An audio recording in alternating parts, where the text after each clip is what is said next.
Texas, T for Tennessee. T for Texas, T for Tennessee. T for Thelmer.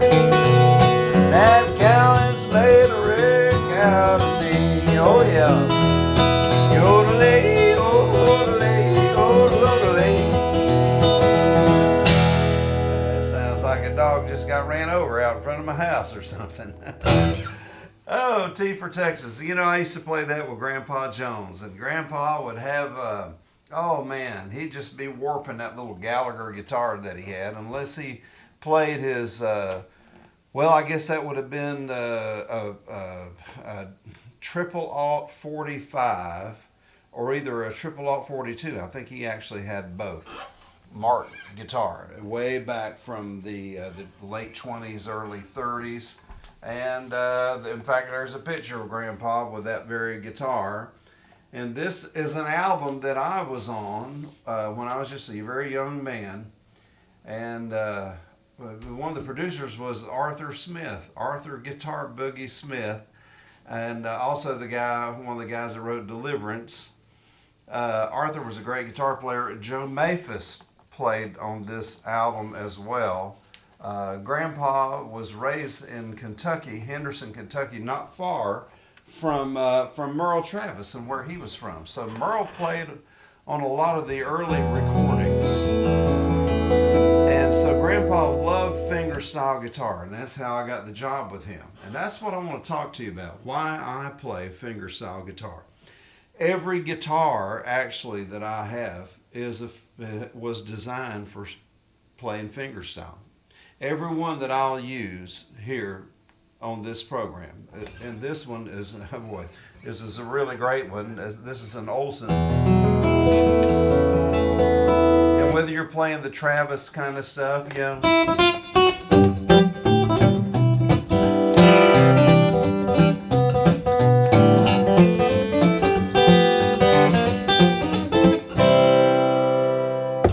doing something a little more, you know, sophisticated as far as that, you know.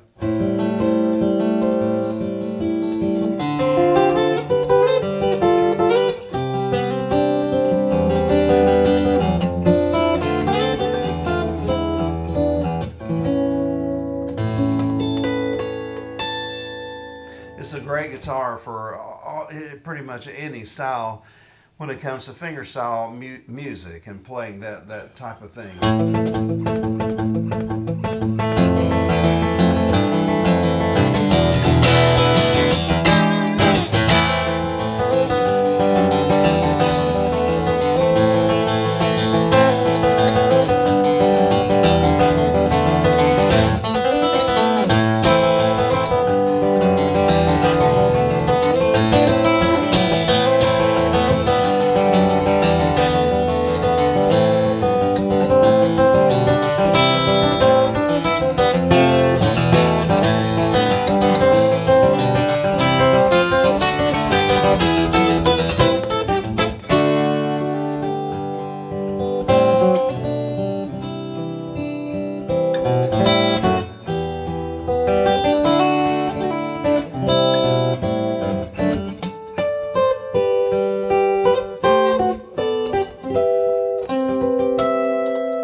great guitar, and this is sort of in between a random late night picking session here because I'm just going off the top of my head here tonight. But why I love acoustic guitar? This is why, because it's all over the map. You can play so many different styles. Grandpa Jones called me over to his house one time. He said, "Bring that big guitar with you." And I'll never forget going down his driveway and I see an old Cadillac, and I kept looking at the license plate. It said 16 tons, and it was from Oklahoma. Oh my Lord, I'm going to meet Merle Travis. And I did. And he spent the entire day with me, and he explained that. He said, "Well, I'm just a honky-tonk piano player on the guitar."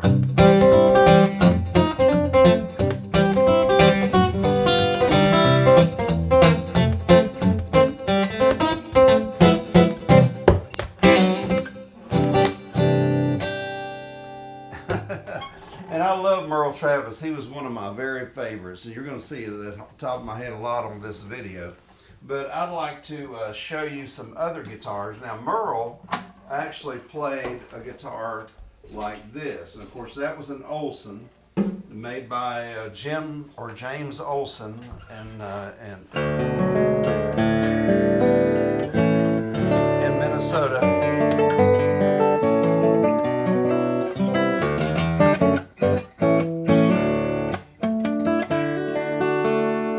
And this one is a 1955 D28.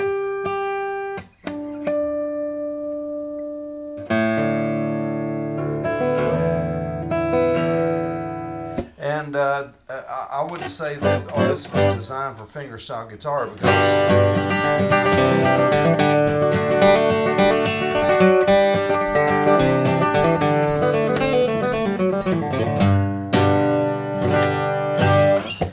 I mean, flat pickers just love the D28. So did Merle Travis.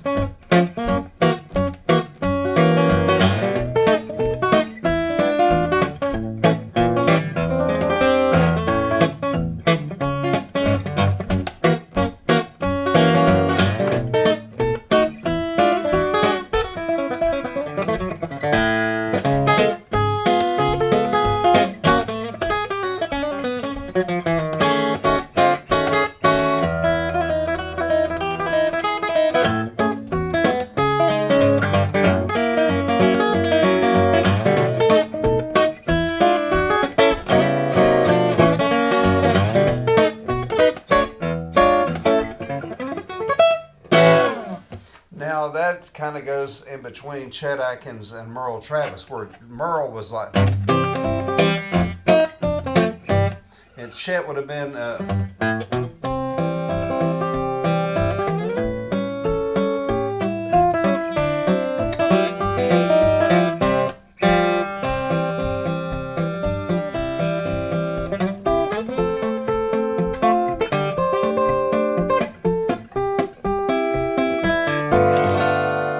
why don't we do that on one of his type guitars? And that brings me over to an electric guitar. And this very guitar I used to admire when I was growing up in Jacksonville, Florida. And it belonged to a guy named Harvey Simmons. Harvey was a barber. And Harvey actually taught guitar lessons in his barbershop. And he taught fingerstyle guitar. And Dad would take me over to his barbershop because we loved Harvey. And he'd say, well, we'd get a haircut. Then he'd say, well, play me some of that Chet Atkins, Doyle. And so I would. And let's see.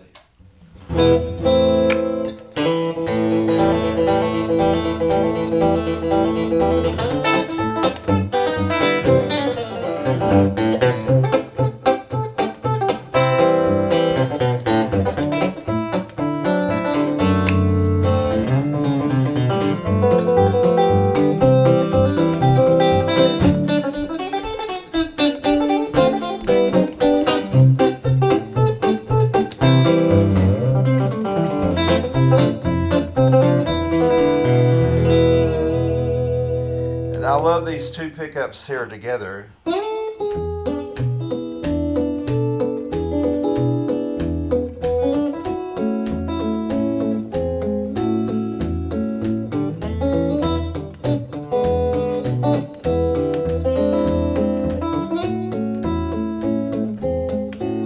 was more of a stride piano player, and but he did play like a piano player. And most fingerstyle guitar players play like a piano player. Lenny Breau was more jazz, and he played more like Bill Evans on the piano. Where Chet played the stride style on the Chet Atkins, what we call the Chet Atkins style would be that. Of course, he you know, he.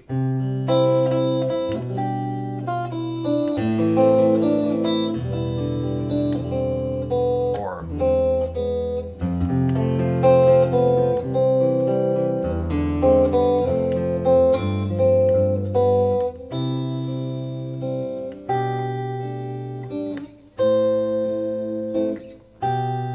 things like that he would do, you know. And because fingerstyle, like I said, it just goes all over the map. You can play sort of the neoclassical type things. If you were playing an old gospel song,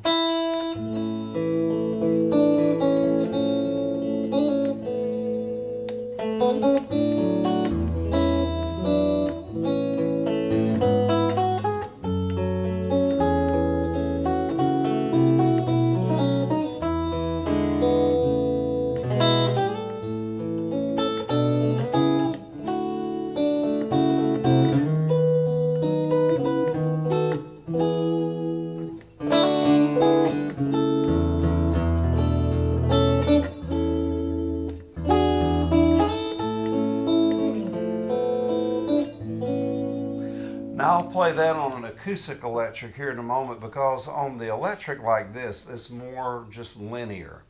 You know, you can get dynamics, but not as much as on the acoustic guitar. But this is a hollow body, and it's a wonderful sound. It sounds like it's supposed to. You like.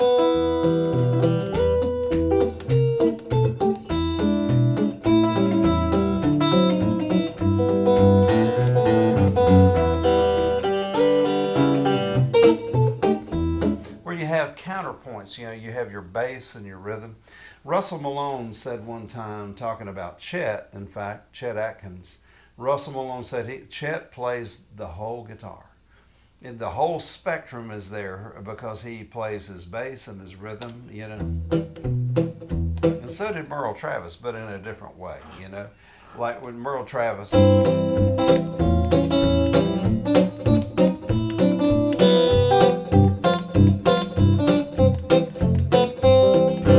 More in your face, where Chet was.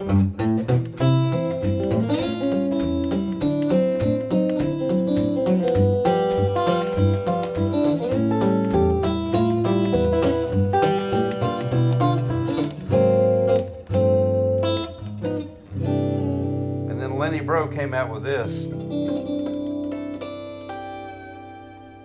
And look up those names, Lenny Breau, B-R-E-A-U. And he, of course, was influenced by Chet Atkins, Jerry Reed. Jerry did a whole lot of stuff. In fact, he did a lot more than the hits that, you know.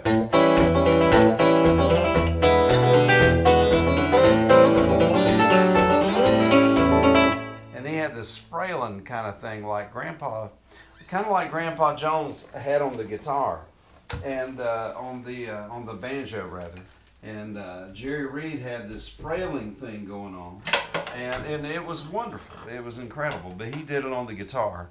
I'll show you a guitar here. This also a really good fingerstyle guitar. And this one is made by Kirk Sands.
can really get more of that orchestral feel here like this.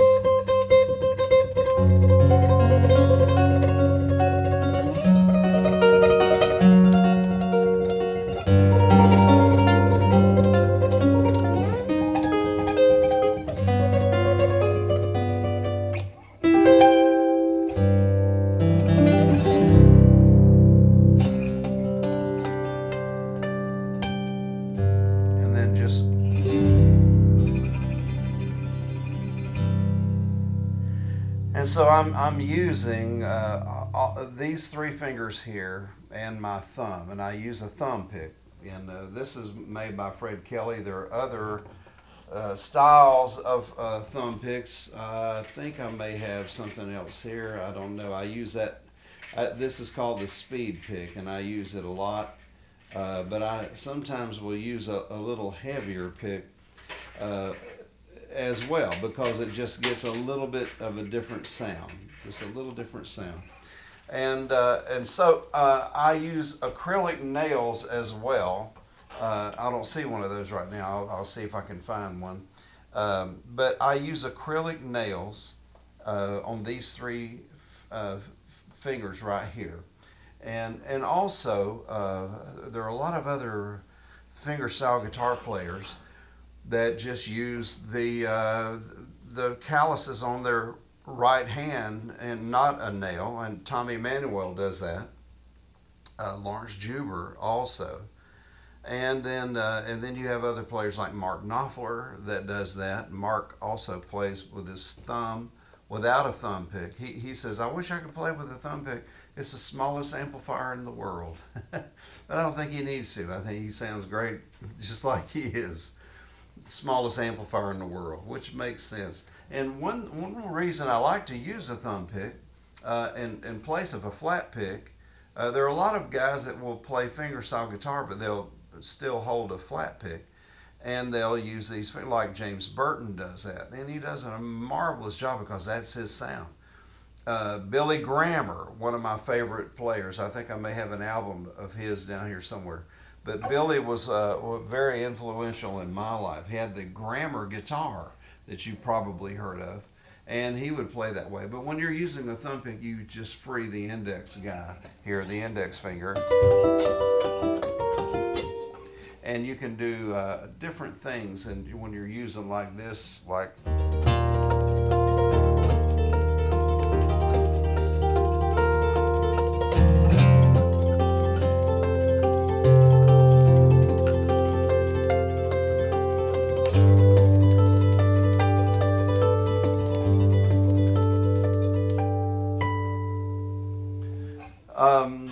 When you're playing fingerstyle guitar too, you can use the like flamenco and classical type things. You just sort of glean from all of those things, you know, like.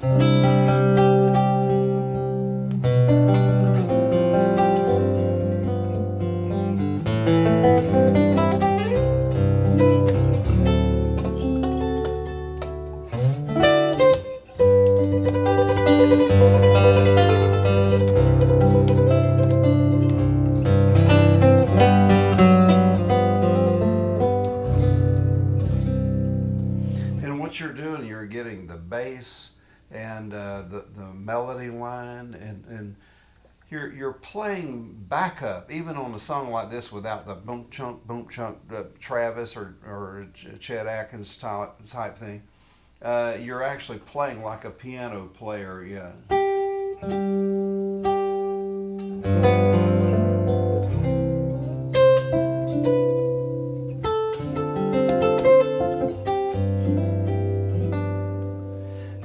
Chet Atkins used to love. Now this is made by Kirk Sand, and it has, you can actually hear it. No sound hole, very, very thin nut bowl guitar cut out of a piece of mahogany.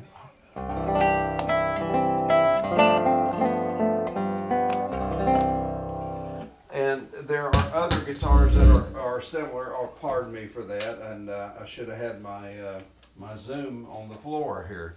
But let me play a little bit of what Chet Atkins would have done. This was his model guitar. And say he would play songs like this, you know.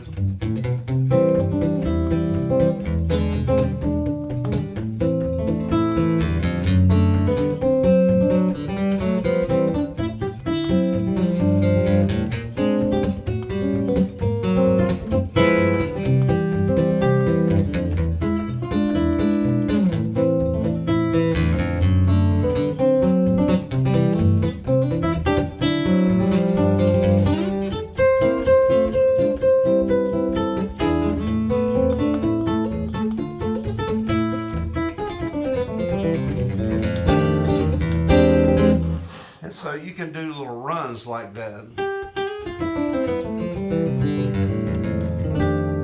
So I'm doing every third note as an open.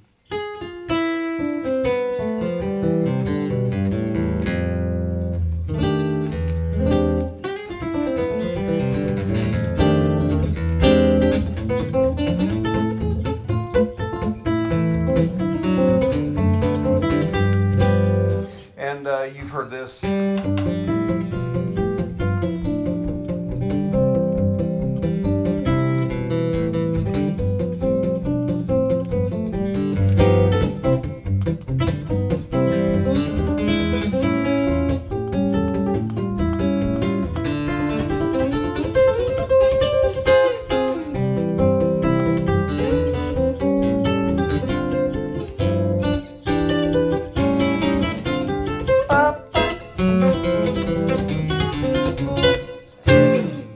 And this guitar likes that very much, and I'm sure that song was played, those two songs were played on this guitar many, many times because this was Chet's guitar. This is one of his. He gave it to me back in 1991, and you can see where he signed it. And so fingerstyle guitar, you can play with or without a band. In fact, I got called last year during the pandemic to play at the Grand Ole Opry. They said, we need for you to come and give the band a break because you don't need a band. And I'm thinking, well, that's because I can't afford a band. And I was forced into this, but I've played so many years solo. And there are times when you can just, fill a house with just one guitar with the right arrangement and just take this like a song.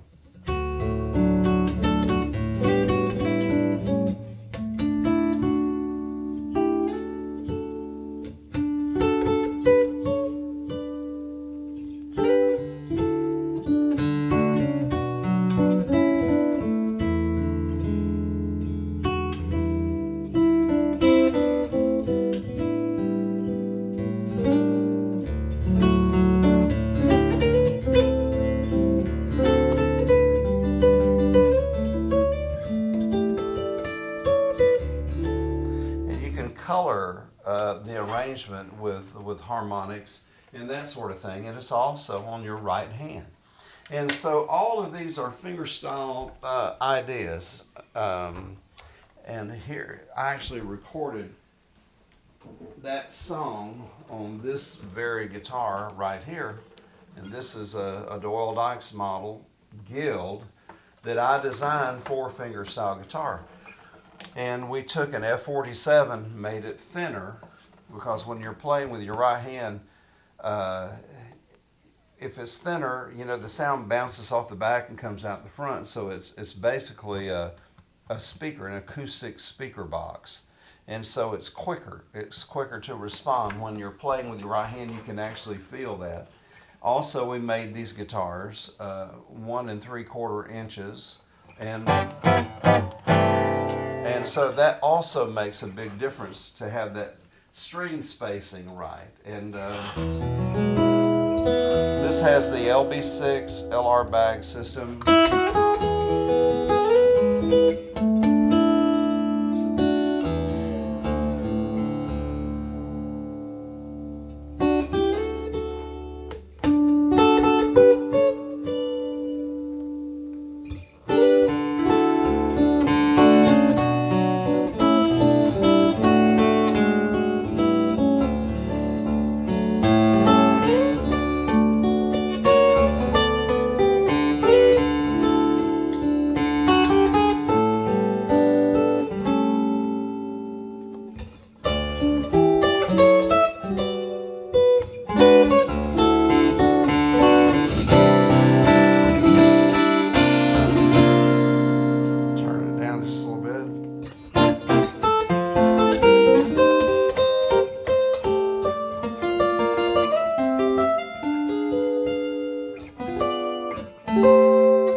so you have those dynamics, but that's what you're doing with your right hand. The dynamics come from your right hand. And fingerstyle guitar, it just has so many, you can go anywhere musically. People ask me all the time, they'll see me in a hotel with a guitar case, and, oh, are you with the band?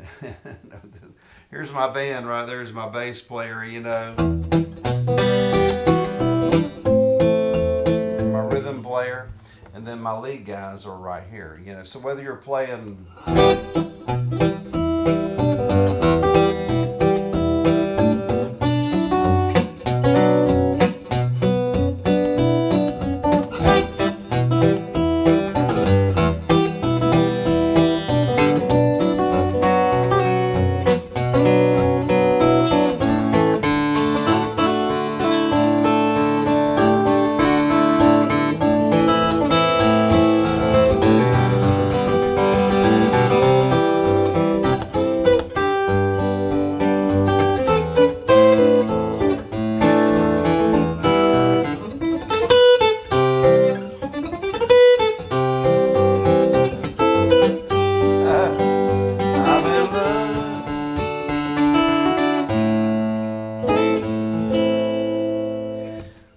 that's the song Dido, and I haven't played that in a while, but I recorded it on one of my records, and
another one I haven't done in a while, but those songs are on my record, Full Circle.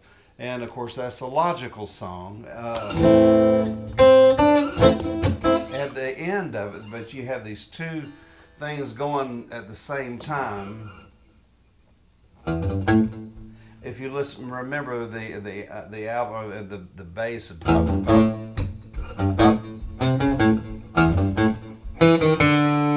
and so it's like.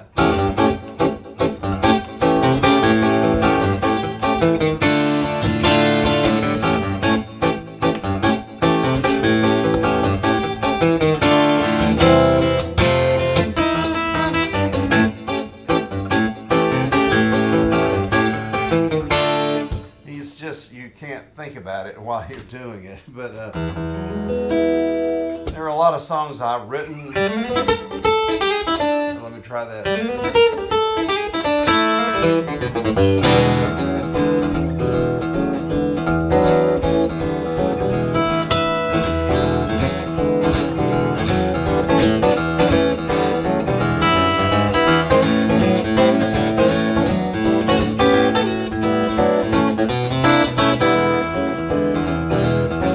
I wrote that on an electric guitar.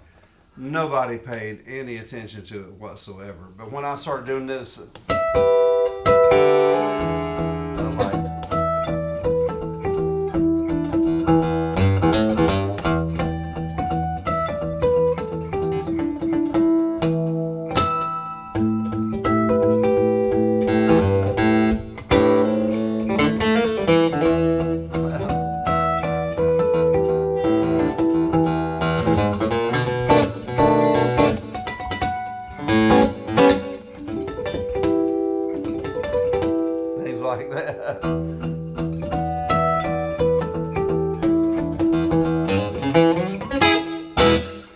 And more on this is, like I said, it was one of my designs that I helped, or Ren Ferguson actually built this guitar. Ren that used to be with Gibson. And then he went with Guild, and he's building incredible guitars in his own shop in Montana. But he built this guitar, pretty much every stick of it. In fact, I named it Ren. I call it Ren. This is another one, the Taylor, that I also helped. I had a lot. It took us 3 years on this one.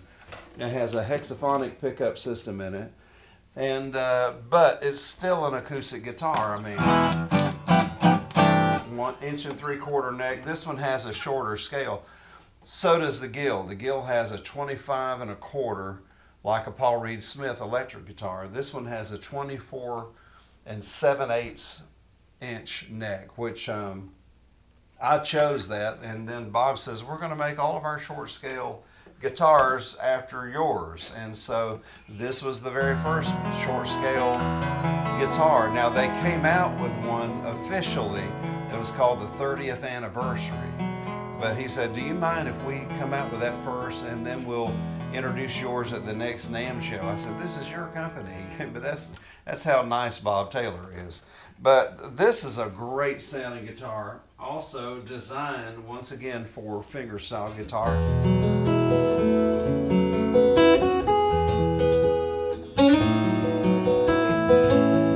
And I recorded a lot of songs on this particular, have written a lot of songs, and still write a lot on this guitar.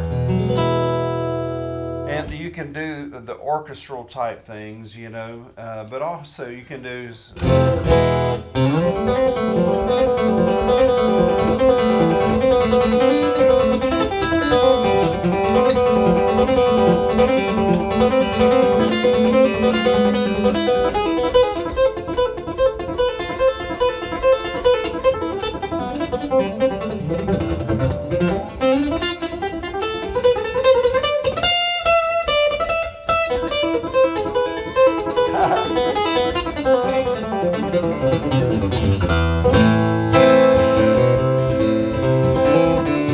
that's part of a song I wrote called Twin Six Shooters. And the lead line is, and so you're going back and forth, you know.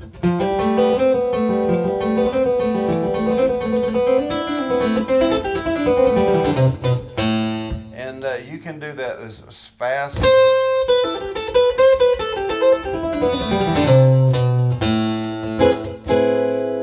You can control the speed of it.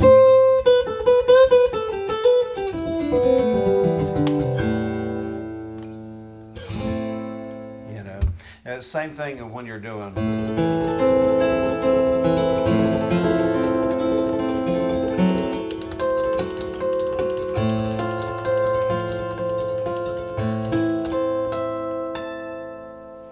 And doing the flamenco type things, and then I learned to do harmonics with a 2-finger flamenco, and one reason is because I do it wrong. I do my flamenco like this. So I do a lot of guys think you do it all at one time like this, but no, you do a bass and then 3 notes on the melodies side. So let's say the first string, and then arpeggio, which is something like.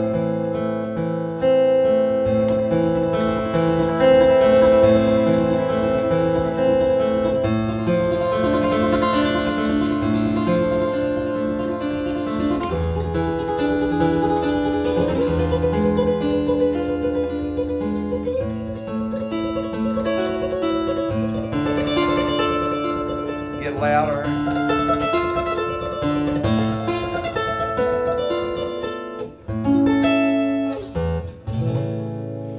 And so you can be very orchestral, and you can do timpani.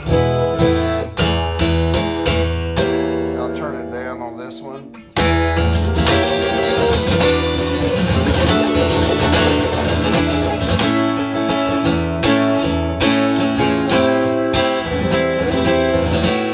And so I'm doing boom, boom, boom, boom, and I'm guiding the string with my left hand and my right. jamming the daylights out of it with my right hand, and that's, like I say, it's fingerstyle guitar. The dynamics are here in your right hand, and so I pick and choose the bass note by my left hand. What I don't want you to hear, I mute it with either my thumb or my third finger on the A chord.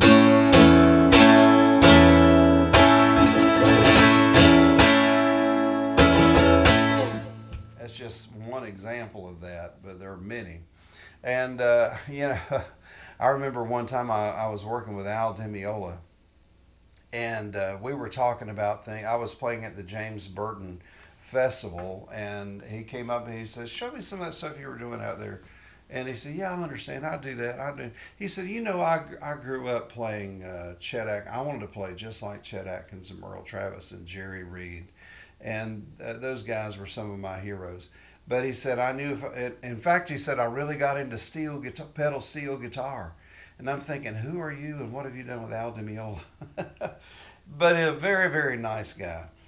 But he said, I knew if I was going to really make a living and a name for myself, I had to do something different than Chet Atkins. And so I felt like I needed to get into jazz. And of course, he became one of the greatest jazz players of all time, Al Demiola.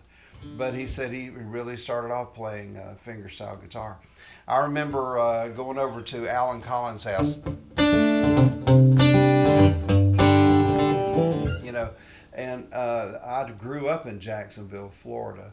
And so I met Alan, or of course I met Ronnie Van Zant, back when he was still alive, and Gary Rosington, and all those guys, and they literally sat in the floor, and I was playing, my L5 guitar, and they said, "Play more of that Merle Travis. We love Merle Travis," and I'd just play some of that,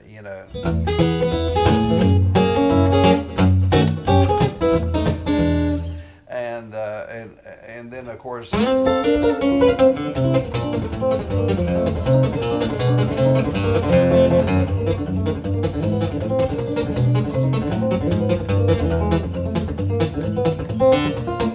And remember this?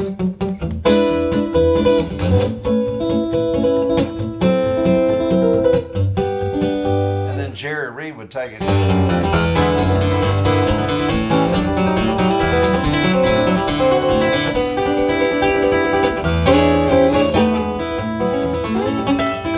I would do things like that when I was with Grandpa Jones. He'd take some of Chet, some of Merle Travis, Jerry Reed. And then when you're doing your slow stuff, Lenny Bro. And I just loved all those guys. And I could go on all night about this kind of stuff because I love fingerstyle guitar. And it allows me to be able to play, as Russell Malone says, the whole thing. Now, I love good flat picking.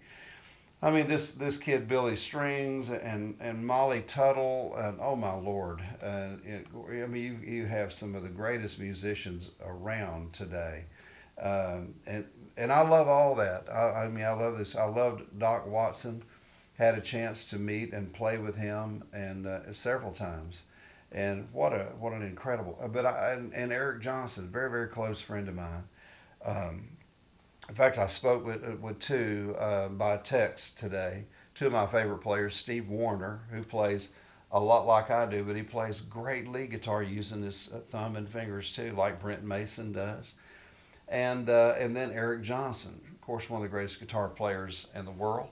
But when he plays, like his song for George, he plays fingerstyle, and he's a great fingerstyle player. And so if you haven't tried fingerstyle, a friend of mine, what got me into this, why I play fingerstyle guitar, was a good friend of mine, Skip Fry, and he's been a great guitar player for many years, plays blues and rock, and has that feel that I don't have for that. But he says, "Man, I'm trying to get into fingerstyle guitar." I said, "Well, you know what? I might do some videos on that." There was a sailor that came to my church, to make it real short. His name was Barry Lackey. And he taught me something very simple.